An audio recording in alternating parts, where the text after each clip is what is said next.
Over the years, you've heard me ask wealth manager Warren Ingram the big questions. How do we invest wisely? How do we protect our family's future? All those conversations, that entire library of financial expertise is now available as a podcast. Straightforward advice to help you build your wealth on demand. Just search for Warren Ingram's Personal Finance wherever you get your podcasts. You're with Clement Manyathela on 702. Let's walk the talk. Streaming on the Prime Media Plus app. DSTV channel 856. 92.7 and 106 FM.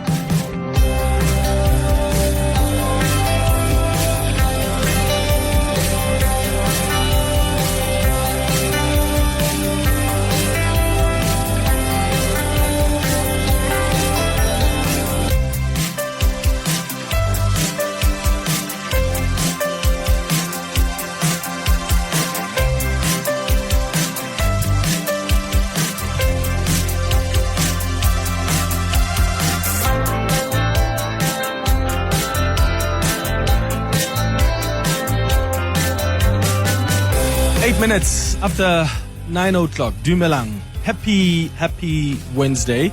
Welcome to the Clement Manyathela Show on this 16th day of July. It's wonderful to have you with us here on 702 and all the best with your plans today. I hope you're well this morning. Hello, if you are watching us from YouTube, if you want to watch and listen to the show at the same time, remember to go to the 702 YouTube page and you can watch and listen to the show right at the same time. We start with the 702 open line on 011-883-0702. Their WhatsApp line is 072-702-1702. Do we have a potential risk of a coup? Do we have a risk of a potential coup in this country or not? The minister in the presidency, Khumbudzo Ntshavheni, who also oversees state security, says they have identified a coup, but they've put measures to mitigate against it. We have identified it and we've put measures to mitigate against it. Right? That's what she said yesterday. And then she went on to say, there's not been anyone attempting to do a coup in South Africa. So that's why we say to South Africans, there's not been anyone attempting to do a coup in South Africa. Okay, hold on. That's a contradiction. Has the risk of a coup been identified or not? Because you can't say that we have identified a potential coup, but we've put measures to mitigate against it.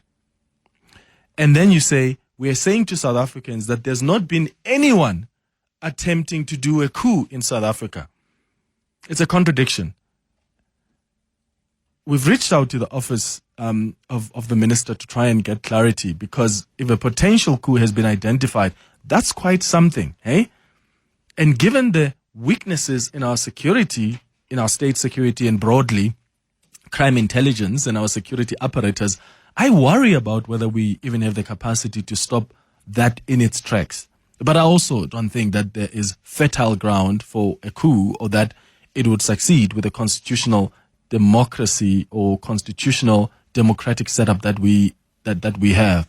But if there are people planning that should worry us. In fact, let me let you in on something I picked up as well. So as a journalist, when there are stories that happen, we speak to different people to get different sides of the story. Sometimes that's off record. And one of the off-record chats that I had about 2 days or so ago was with someone in crime intelligence. And what they had said to me was that there's a fight, this fight that we are seeing between these cops also has something to do with the attempt to capture crime intelligence. And they claim that politicians are fighting to capture crime intelligence, and these are politicians both in and out of government.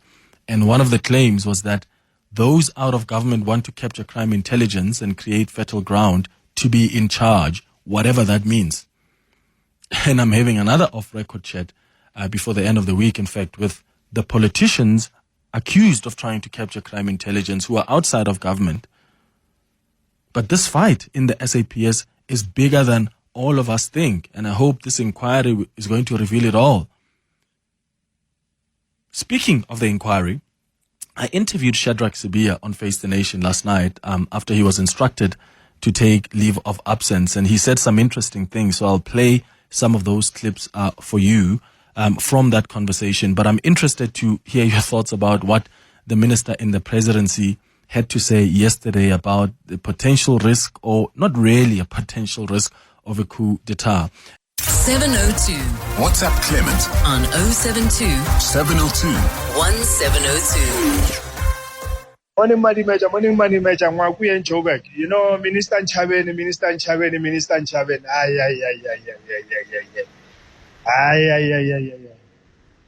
I don't think she was listening to herself when she was holding that press conference. She was contradicting herself. That's the problem we have, Clement. When we take politicians and put them to our state security department to look after our state security. No. We are in deep trouble, Clement. We are in deep trouble.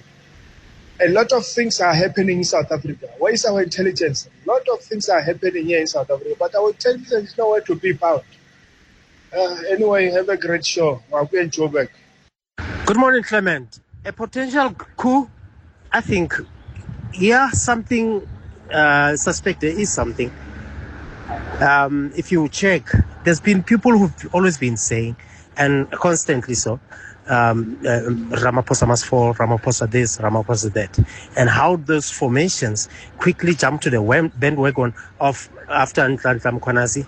They've been saying Nhlanhla Mkhwanazi for president, and here are these people up and down with marches and so on and so forth. Certain groups, certain groupings, I believe, it's just a matter of time. They will, if given a chance, there will be some. I think there's a bit of chances for a coup. Whether it will be successful or not, that is up for debate, even from Marshalltown. And remember what the expert panel report found on when they investigated what led to the July unrest. One of the things that they flagged was the significant intelligence failures that were identified, failures to anticipate, prevent, or disrupt the planned or even that orchestrated violence. But again, the fight we are seeing here, there's so much happening behind the scenes. People are fighting for control of crime intelligence. That's part of the fight, because that's a very significant arm of the SAPS. And there's a lot of money that sits with crime intelligence. And often it's money that can be accounted for, because, these people are traveling all around. Sometimes they don't have to account for where are they using 54 million rand, or they'll tell you sometimes that 100 million rand has been spent by this. What are the details of that? Spent on what? So that secret fund that is often used in crime intelligence, people want their hands on it. How do you get your hands on it? You want to have your own officers or brigadiers or major generals, whatever, to be the ones that lead that crime intelligence, whether at national level or at a divisional or provincial level. And that's part of the information that's beginning to come out. And I really think that we need to buckle up, because some of what may come out at this commission of inquiry is probably really going to shock us. Because it's not a coincidence that what we have seen, which is what I tried to explain on Monday, that you've got the head of crime intelligence, is it Major General Khumalo, being arrested, right? Together with senior officers. After that, you've got reports now suggesting that National Police Commissioner is about to be arrested. Right?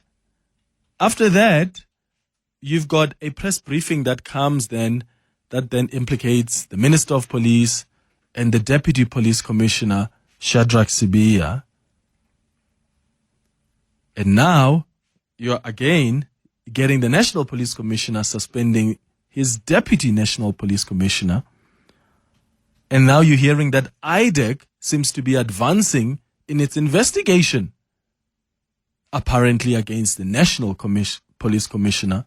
But if they do touch him or they try arrest him, how is that going to read to you? So this is all a mess, and it doesn't work for you and I as South Africans. So that's why I'm saying when Kumbuzo Ntshavheni says, do we have a potential risk of a coup? That worries me because I read it in the context of what's currently happening with crime intelligence and the fight within the SAPS. So maybe we misunderstood her, but as I played you those clips, she says they've identified a potential coup, but they've put measures to mitigate against it. We have identified it and we've put measures to mitigate against it. And then she says, no South Africans have been involved in a coup d'etat. So that's why we say to South Africans, there has not been anyone attempting to do a coup in South Africa. All right, Koketso, you colleagues from the East End, what are your thoughts? Hi. Hey, Koketso. Morning. Sure. Clement. Go ahead. How are you? Sharp. How's it? Yes. Clement, I was going to say, I think for me, it's a bit of a red herring, right? Because, it's like that thing that we didn't ask this question. The question that was actually posed by citizens and that was posed by Mkhwanazi was, is there infiltration in all levels of government, right? So do we have infiltration in the legislative branch? Do we have infiltration in the executive branch? Do we have infiltration in the executive? So we didn't ask, is there a coup? About the possibility of there being a coup, it is possible, Kenneth, because for the fact that in this country, we have people blocking the N3 highway, okay? Just one random Monday morning at like 3 a.m, people are able to block the N3 highway and stop, with trucks and stop things from flowing to the economic hub. Shows you that it is possible. For the fact that we've got porous borders and our borders, we keep on having this influx of illegal people coming through the borders. It is possible that this country is, can be subject to infiltration by transnational syndicates, crime syndicates and all those type of things. So that's not the question that citizens ask. Citizens ask to say, have these people infiltrated the executive? Have they? And now we need to be careful as citizens because I feel like we have been taken from pillar to post. We're almost like being distracted. Where if we don't keep on, keep sharp about this question to say, we want a commission that's going to tell us if there's infiltration in these structures. Because if it doesn't tell us that, and the terms of reference are almost too restrictive, we will find ourselves in a situation like what happened with the Zondo Commission, where the terms of reference were so restrictive, and then at the end, it doesn't give us the outcome that we seek, which is also counterproductive to us. Absolutely. Koketso in Eastern, thank you. Sandra, you are in Kyalami. What are your thoughts? Yeah, Clement, all this money that we're talking about, there's money there, there's money. Whose money is it? Sandra, it's our money. Imagine, SARS, they've given even more money to SARS to improve their collection process. And here we are. I replaced 2 tires, more money. So we don't have, everything is a crisis. Roads are a crisis. Water is a crisis. And here we are funding these guys that are now fighting over our money. Yeah. They make sure that these fees take our money and don't give us anything. So this thing is, and when they say a coup, I don't think, it's between themselves. It is. There's no coup. It's just whoever taking whoever out, and that whole. It's an infighting, yes, and that's why I said last week, Sandra, that we don't just look at the headlines of, this one is accusing this one, and then this one comes back, accuses this one. Always know that don't take things at face value. Behind the scenes, there are bigger fights you and I may not be aware of. Whether they are criminal syndicates fighting against each other, and that's been expressed in the fight between these top police officers or politicians. As I said, now there's claims of there's a certain politician. I just don't want to mention names here. but the politicians who are not in government now that apparently are trying to capture crime intelligence so that there's always going to be fertile ground for them to be in charge, quote unquote, whatever that means. And that's why I would like to also hear from them, these people that are being mentioned here. But the thing is, this thing can be political. I mean, someone else who's in the police was saying, there's also something tribal here. It's the battle of the Zulus. That's what someone said. Said, you've got the Mkwanazis, you've got the Sibiyas. At some point, you had the Teles, you've got the Kumalos, who was the head of crime intelligence, and they were trying to explain how that finds its roots in KZN. There's a whole lot more that people are always going to bring up to try and justify the fights. But there are people who are in the top echelons of the SAPS who hate each other's guts. And some of them are just trying to make sure they get their money, they get their hands on the kitty. I mean, there were reports previously indicating that just crime intelligence, that secret service account, that they were allocated about 200 million rand.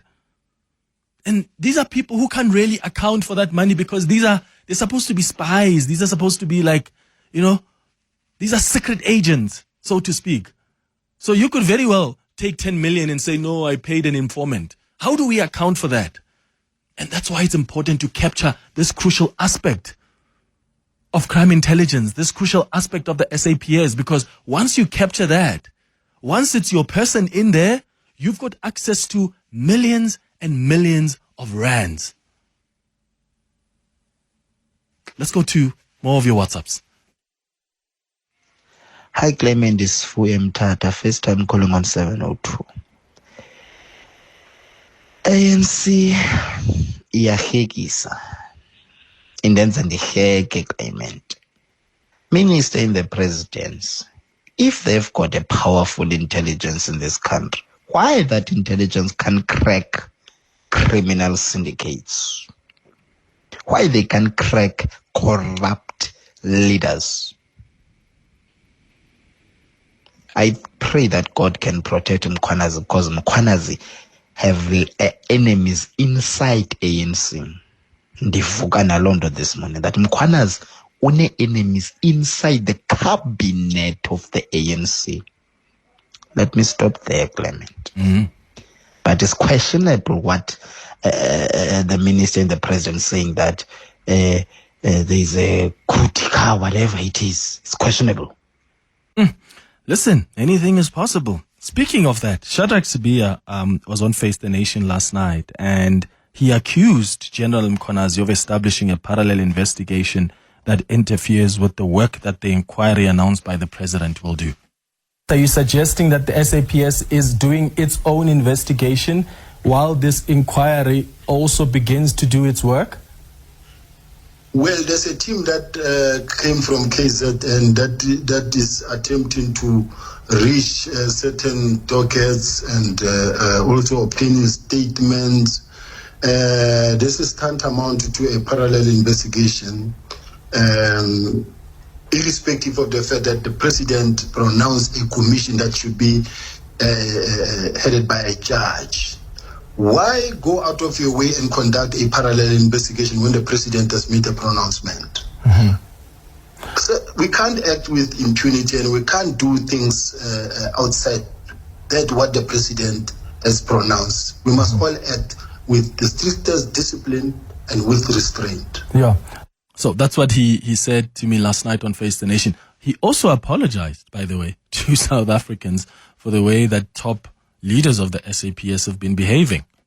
What do you then say to South Africans who are concerned about their security? I mean, we're all concerned about the threats to national security when there's such seemingly infighting in the police. Is this concern from South Africans warranted from your vantage point? Because when you guys are fighting, we are wondering if the top echelons of the SAPS are fighting against each other like that. What does that mean in as far as our security is concerned? I want to say to the people of South Africa, from the bottom of my heart, I apologize.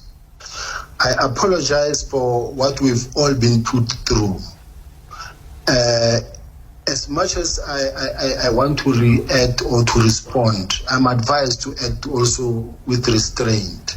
We apologize that as the top management of the South African Police Service, we behaved the way we behaved. But I've got full trust on the inquiry, that the inquiry will really reveal the truth. All of us will get a chance to present ourselves. It is my prayer that everyone be encouraged to act with restraint. Any other thing must come to a standstill, must stop and allow the commission to do its work. But anybody who goes, try to tamper with evidence or any witness of the commission, those are the people that actually must be asked to stay at home. And do you think that you are the only one that should be staying at home, or do you think there are other people that must be asked to stay at home pending the outcome of this inquiry? I don't want to cry foul here. If the National Commissioner feels that I'm the only one who deserves to stay at home, let's hear what the legal process will advise. But be that as it may, all I can say is that personally, I'm not worried. I'm only worried that the police have been put in this terrible situation, into disrepute, and the damage, all the hard work and been thrown in the dustbin. And I'm looking forward to clearing my name, and I'm asking South Africans to look at it as it comes. We will testify. South Africans will make their own judgment. But I do have paperwork and Vinaval. All right. Your voice. Your station. Your open line. Walk the talk with Clement Manyathela on 702. All right, 25 minutes before 10 o'clock. We're taking your calls on 011-883-0702. Your WhatsApps on 072-702-1702. I've been asking you about what the minister in the presidency, Khumbudzo Ntshavheni, who's also the minister that oversees state security, what she said yesterday about a potential risk of a coup. I think what he said was contradictory, but maybe it's how she said it. I don't think it was intended to be like that. But I think that leaves us a little confused, because you're wondering, are there people trying to organize a coup or not? And if that's the case, I do worry about the capacity of our security apparatus, the capacity of our state security agency, given the inefficiencies and the deficiencies that's been found previously. Remember with the July unrest, failures to preempt. And now, are you confident when you hear the minister say that? Because I don't know if there have been improvements ever since. Huh? We apologize as the SAPS. We apologize already. An apology in advance. Apologize for what? Come out clear. Don't apologize generally. Be specific. You apologize for this and this. Fine. Apologize for what you have put us through. What is it that you have put us through? We want to know the specifics of that you put us in. If vela auna luvalo. Tell us what are the specifics of that apology, so we can apologize to you accordingly. Anginevalo, Simon Centurion. That's what Shadrach Sibiya said there at the end of the chat. Clement, the deputy minister is saying is that he apologized. I just want to find out for whom he is apologizing for. Is he apologizing for defeating the end of justice, for impeding justice to be carried out on those who were made at, like the lady who was an auditor and other auditors and other people who are involved in trying to root out corruption? Is he apologizing for those dead people? Can he be clear on that one? This is Mbulelo Mpongwana from Soweto. Yeah, he said he apologizes for how the SAPS have dealt with this entire matter, like speaking against each other in public like that and not addressing the issues internally, I would assume.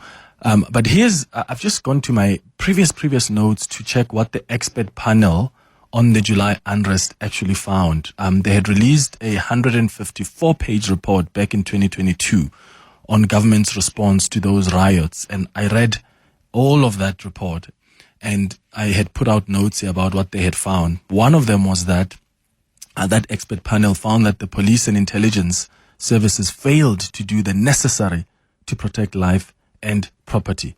They were overstretched. They didn't have capacity. What's even concerning, back in 2022, they said not much has been done since the July unrest, to equip our security services. So police were still not sufficiently equipped back in 2022. And that's why I get concerned when I hear Khumbudzo and Ntshavheni talk about a potential coup. Because the first thing I think of is, do we have capacity? Do we have a state security that's efficient? Because the expert panel found that there was significant intelligence failures to anticipate, to prevent, or even to disrupt the planned and orchestrated violence. And here's what should concern you more.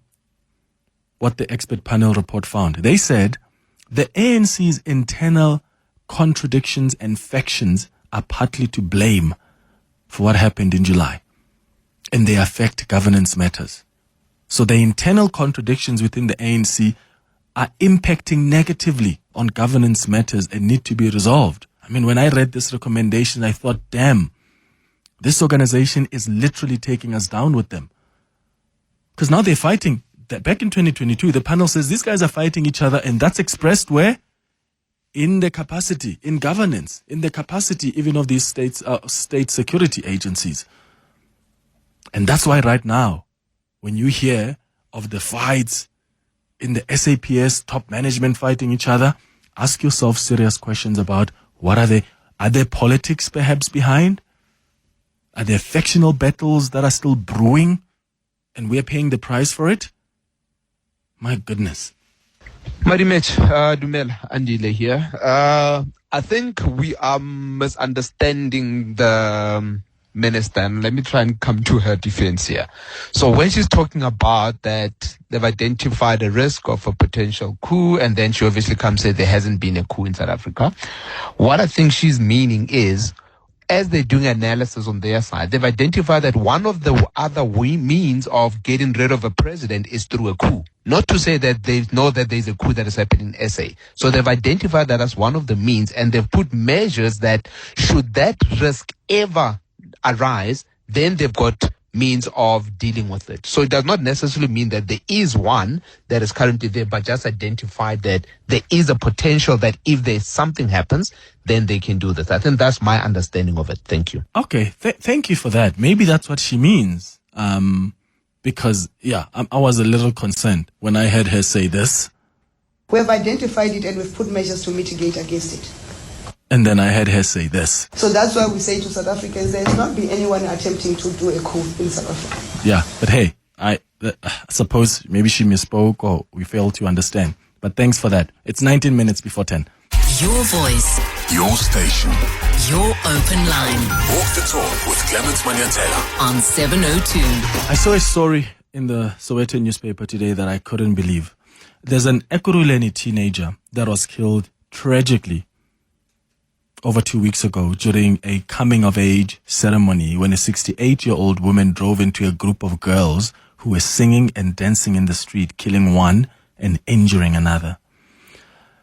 It's a tragic story. Thando Priti Mahlangu, who was 13, died in hospital after she was run over in this suburb in Germiston. Is it Dinwiddie, the name of the suburb? Yeah, Dinwiddie is the name of the suburb in Germiston. And this was during an umhlonyane, so it's a coming-of-age celebration. Eyewitness News was reporting that the driver had earlier confronted the girls about why they were topless and blocking the street before driving into that crowd. And this is not too far-fetched, especially given the dynamics that play out especially in the suburbs. And I wonder if you live in an area where people are intolerant of your cultural practices. How do you navigate that? And this is not just, there are white people that don't understand it. There are black people that also don't understand other black people's cultural practices. And sometimes that causes conflict. In this case, I mean, it's tragic because it's ended up in someone dying and someone else being injured. Someone who's driving through a crowd when there is a traditional ceremony or celebration. That's just so shocking to me. I'd like you to give us a call on 011-883-0702 or send a WhatsApp on 072-702-1702. Do you live in an area where people are intolerant of your cultural practices? How do you navigate that? Huh? Have you had to suppress the way that you go about celebrating and expressing your cultural practices? Give us a call. Send us a WhatsApp voice note. Mzondile Soyaya is the uncle of Thando Mahlangu and also the family spokesperson. And Thando Mahlangu is this young woman who died in hospital after this other woman just drove through the crowd. Mzondile, thank you so much for making time for us, and condolences to you as the family. Thank you so much. Thank you so much. Yeah. Can you just explain to our listeners what was happening on that day? I mean, I've seen the video. You can see that the driver the crowd tried to explain to her that, hold on a bit, we'll make way for you. But from the video I saw, she just didn't listen to anyone trying to stop her. She just drove through the crowd. What was happening there? This is very much sad and heartbreaking for the family, let alone the family, for Amajiji, to get to witness such a thing happening. So Uthando, she's from Ekatlehong, Eshongwane. They were invited by a family Yasetinwiti to come and assist them that was taking place there. So when they got there, they then started dressing up on their attires, then moving around the block. As they were moving around the block, this lady approached them and stopped and started to ask them, why are they walking topless? Why are your parents letting you walk like that, not even dressed up?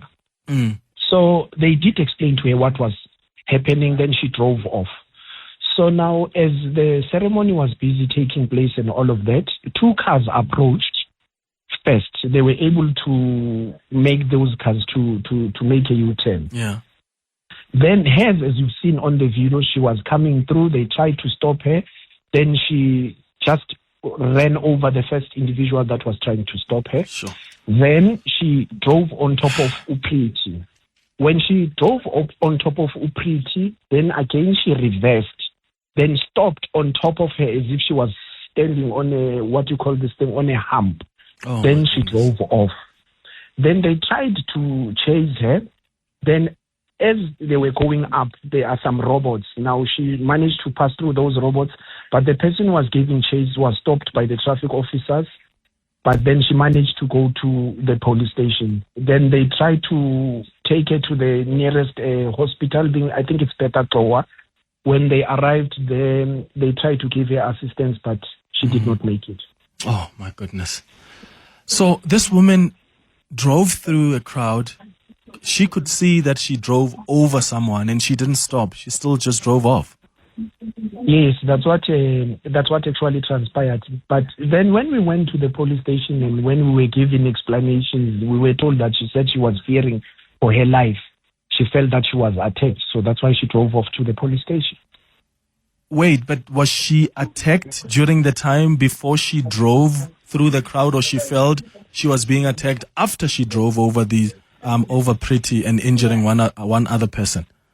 She felt that she, according to her, from what we are gathering, we are told that she said she feared for her life. Now remember, as you've seen the video, that first lady who tried to stop her, right? When she moved over to the side, then she started banging onto the car. She said when that person was banging to the car, she felt that she was being attacked. So that's why then she drove off and ran to the police station. Okay, did she get arrested? Where's the case at now? It's really sad. It's really sad. Okay, when she got to the police station, just to take you a little bit, and when she got to the police station, she said that she drove over and she knocked off a child. Then she was told that the child has passed away. Then they said that they are opening up a culpable homicide case. On that very same Saturday, she did not sleep at the police station. We hear that on Sunday, the very same Saturday night, we took Pretty's mother to the police station. The reception that we got from there, it was really not nice. I did open up a complaint at the police station. To date, nobody has yet phoned me to say, listen, this is how far we are. But she was not arrested. We were told that she was given bail. I think it was when on Wednesday, because they told us that she said she's going to hand her over to the police on Wednesday, coming with her attorney. So on Wednesday, indeed, when she got there, she was given a 5,000 rand bail. So we appeared. I was in court. I think it was on Wednesday. The matter was not placed. When we asked why was the matter not placed, we were told that there's still further investigations that needs to take place. So there is no fairness in all of this. Yeah, Mzandile, this sounds so horrific. It really sounds so horrific. And once again, condolences to the family. What a tragic thing to happen during a time when there is happiness and there is a cultural event, there's a celebration. We'll try stay on the story and ask the police what's going on, and I'll come back and give the listeners some feedback on that. But thank you, Mzandile, for speaking to us. 011-883-0702. That's the number to dial. WhatsApp's on 072-702-1702. 10 minutes before 10. Travel isn't just about destinations. It's about the people you meet, the cultures you immerse yourself in, the stories you carry home. I'm Relebogile Mabocha, and on my travel feature, I take you on a journey beyond the guidebook. Each week, I connect with fellow travelers, insiders, and storytellers to bring you the heart of every place. Whether it's a hidden gem right here in South Africa or a dream destination abroad. Join me as we travel through conversations, memories, and inspiration. Listen wherever you get your podcasts. Your voice. Your station. Your open line. Walk the talk with Clement Manyathela on 702. 8 minutes before 10 o'clock. Do you live in the area where there is intolerance of your cultural practices? How do you navigate that? And how do you go about practicing, right, your cultural beliefs without also interfering with, I don't know, your neighbor's rights? How do you navigate that? And I don't know, I'm not so clear on what the actual bylaws say in as far as the cultural practices are concerned. Like, can we dance across the road, like go up and down in a case of this ceremony of umhlonyani, where some women will walk around and they're not dressed up because these are, they would call them amachichi, virgins. That's part of the ceremony. What do your bylaws say about that? And how do you navigate a scenario like that? Let's start with your WhatsApps. Morning, Clement. That was such a sad story of this woman driving to a group of kids while they were doing their traditional thing. I don't think that lady that drove into those kids was not aware of what was happening there. It's in the news. It's on social media how people do what as African people would do our stuff. I don't think she wasn't aware of what was happening. She just didn't like it. She just didn't want it to happen in her neighborhood. Yeah, that's my take. She just hated the mere fact that they can do as they please in her neighborhood. That's my take. She knew exactly what was happening. She knew. They posted no threats to anybody. They were just a bunch of girls. That's my take on it. And it's sad. It's pure and Jabulani. And it does. It's pure. You're right. It doesn't matter that, or maybe they were somehow violating any bylaws. You still do not drive over kids. You don't do that. I mean, how much hatred do you have? And then the family, as you heard from the family earlier on, the same women had asked these little girls, "Why are you walking without shirts on, bare-breasted? Why are you walking like that?" And they explained to her that, no, this is part of a ceremony. It's part of our cultural ceremony, the coming of age. And then the next thing she does is drive over them. And what is she going to claim? Oh, it was a mistake, or, oh, I felt my life was in danger. Go watch the video. Doesn't look like her life was at risk at all. Ntombi, you're calling from Germiston. Good morning. Good morning. How are you? I'm all right. So you were in the very same area where this incident happened? Yes, I was. Yeah. And I think what people are missing is that this woman lives 3 houses down from where the event was happening. Yeah. So everybody knew that there was going to be an event. It was communicated on the group chat that there would be an event. So what happened is that when this woman approached, she was asked to stop, and she never stopped. She slacked the car a little bit. However, after that, she just revved the car and went over Tando. We went to the police station. Also, we went to the court on Wednesday as a bunch of us, and there was nobody. Like, the case did not appear. So, and then the police just told us that they are still investigating and they're still looking into the case. Yeah. But nothing has happened. That's shocking, Tombi. We've contacted the police. The producers are telling me that the police are saying that the case is being investigated further, but the person we called still needs to speak to the investigating officer. So maybe tomorrow morning when we start the show, we'll come with some feedback about what we've gotten from the police. But we'll stay on the story. This is tragic, and there's got to be accountability here. Yo, Clement. Hi, Clement. Hey, this is a very, very sad story about this child who was knocked down by the car. Yeah, no, it's very sad and it's very unfortunate. But Clement, it's a common knowledge. If you happen to hit the person by a car, like in the township, it's really not safe. I'd seen it before. The best thing is always to run to the police station, or maybe you can call the ambulance on your way there to the police station to try to attend the scene. But you cannot stop, because when the community arrives and find you there, it is so irrational. They're going to do anything and everything to you. They will really cause a harm on you and your vehicle. So it's always best that you just run to the police station. Not that you're running away, but you're avoiding something that you know for sure that it will happen. Thanks, Clement. Clement. Does cultural practices trump the rule of law? And please don't get me wrong here. My sincere condolences to the family. Any loss of such a young life is tragic and a total waste. But I ask now, cultural practices, does that trump the rule of law? Because as far as my knowledge goes, it's illegal to appear naked in public. So, as I said earlier on, whether there is a bylaw being violated, that doesn't justify you running over people with your vehicle. If this woman had actually approached, the municipality, or approached the police and said, hey, I'm concerned about these women who are walking around and they are not wearing any shirts. Yes, it's part of their cultural practice, but I'm concerned about it. I'd like to lay a charge. Do whatever you have to do. If you want to raise any complaint, you've got every right to do that. And the family can come and defend themselves whichever way they want to. But that doesn't justify you taking your vehicle and going to run over people and killing a 13-year-old young woman. That's ridiculous. Go to your municipality, go to the police, call them if you have to, and handle it that way. You don't take your vehicle, and because you are so angered by that, you're going to decide to drive over people.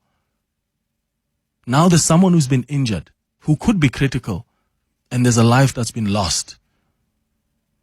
Goodness, spare thought for this family. It's 10:01. Over the years, you've heard me ask Wealth Manager Warren Ingram the big questions. How do we invest wisely? How do we protect our family's future? All those conversations, that entire library of financial expertise is now available as a podcast. Straightforward advice to help you build your wealth on demand. Just search for Warren Ingram's Personal Finance wherever you get your podcasts.